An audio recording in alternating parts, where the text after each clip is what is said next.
Bonjour. L'argent serviteur ou maître de la vie des hommes, comment le tenir à sa place? Vos suggestions. L'argent, c'est comme la langue, c'est la pire et la meilleure et la pire des choses. Comment le tenir à sa place? Eh bien, c'est en se rappelant que c'est qu'un outil.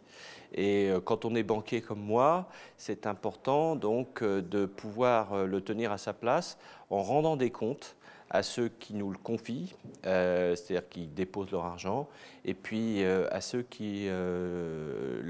auxquels on le prête, donc pour que les gens comprennent que l'argent n'est qu'un moyen et qu'il n'est pas un outil de pouvoir.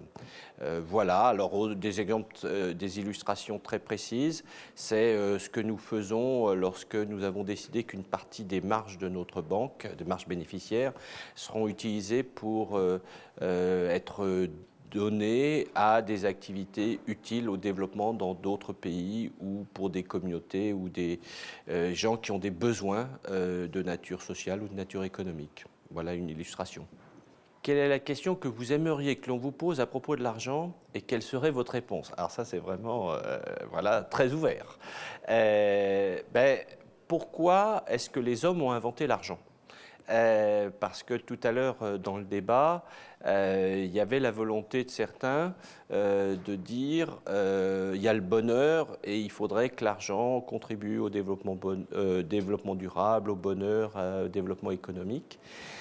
Je ne pense pas qu'il faille faire jouer à l'argent un rôle qu'il ne doit pas spécifiquement avoir. Et entre autres, le sujet du bonheur. Bien sûr que sans doute qu'il vaut mieux avoir de l'argent pour pouvoir vivre correctement. Je ne suis pas sûr que ça vous conduise forcément au bonheur.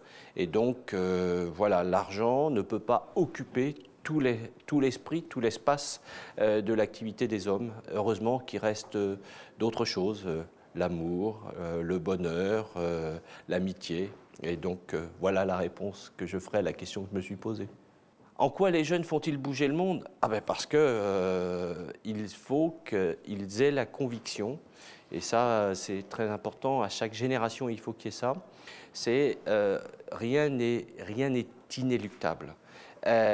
Chacun d'entre nous doit pouvoir faire bouger son monde. Alors, le monde, c'est très vaste, mais si chacun d'entre nous fait, même modestement, même petitement, fait bouger son monde, je pense que, ce faisant, le monde bougera. Je prends toujours cette illustration. Quand on est passager sur un bateau, si tout le monde bouge, et en particulier si tout le monde se mettait sur le même côté, il est clair que ça fait bouger le bateau. Ça pourrait parfois même le conduire à couler. Et donc, je suis intimement convaincu, et je vois tous les jours pratiquement, des jeunes qui se bougent, ils se bougent eux-mêmes, pour bouger leur monde, et in fine, tout ça fait bouger le monde. Merci.